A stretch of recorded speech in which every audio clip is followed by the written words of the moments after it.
Kurmeti thot që ka summit që do mbahet në Tiranë, të gjithë qytetarëve kanë përshtypjen veç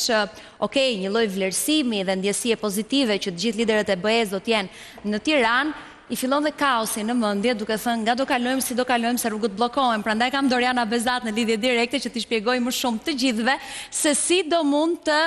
udhëtoni e lëvizni ditën e nesërme dhe të premten. Doriana, të përshëndes, a mund t'i qetësosh të gjithë ata që po na ndjekin, nga do kalojnë? Përshëndetje si Dorela, në fakt që në momentin që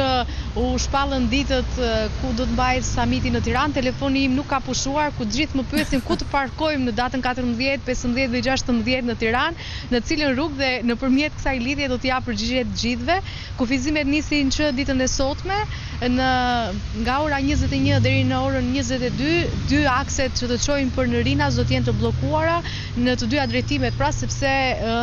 kemi kalimin e delegacioneve të para që do të vinë në Tiranë dhe më pas do të pasohet në datën 15 me një bllokim total nga ora 8 deri në mesnatë të dyja këtyre akseve, ku qytetarët të cilët kanë fluturime në këto ditë dhe do duan që të udhëtojnë drejt Rinasit, duhet që të ndjekin rrugën alternative nga Vora, sepse aksi Tiranë-Rinas do të jetë i bllokuar në të dy drejtimet për shkaqe sigurie, dhe gjatë gjithë datës 15 do të ketë delegacione të cilët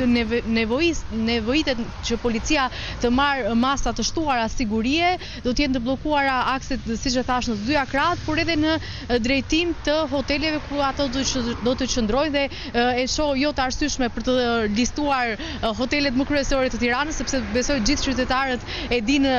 cilët janë hotelet me më shumë emër në kryeqytet ku do të qëndrojnë delegacionet. Ndërkohë që masa do të ketë edhe në datën 16, nga ora 6 deri në orën 11:30 do të ketë bllokim të aksit për në Rinas, dhe pastaj do të ketë bllokime pasdite kur këto delegacione do të largohen nga Shqipëria, por besoj se impaktin më të madh qytetarët do ta kenë në datën 16, ku do të ketë një dyndje të policisë, por edhe të masave të sigurisë rreth sheshit Skënderbej drejt bulevardit Dëshmorët e Kombit, ku është kryeministria. Është një katërkëndësh në këtë zonë deri tek Myslim Shyri, ku nuk do të lejohen jo vetëm makinat, por edhe këmbësorët, për shkaqe sigurie. Vetëm personat e akredituar do të mundin të hynë në perimetrin ku do të zhvillohen punimet e këtij samiti. Pritet që të angazhohen rreth 1500 punonjës policie për ruajtjen e rendit në këtë event të rëndësishëm për Shqipërinë, por ashtu impakte do të ketë edhe në parkimet e nëntoksore në sheshin Skënderbej, tek hotelet që ndodhen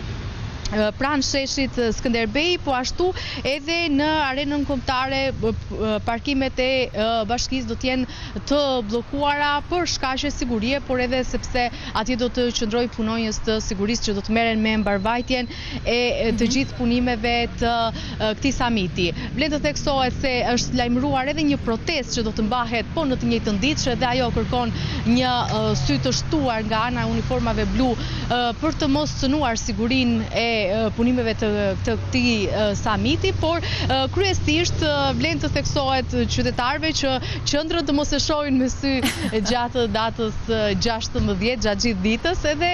nëse kanë bileta për në Rinas të shohin rrugën alternative të Vorës edhe të nisen disa orë më herët që të mos rrezikojnë fluturimin. Ishe e qartë, perfekt, u kuptuam, edhe besoj të gjithë ata që do të kenë rrugën drejt Rinasit kuptuan dhe rrugën alternative që do t'i duhet të ndjekin.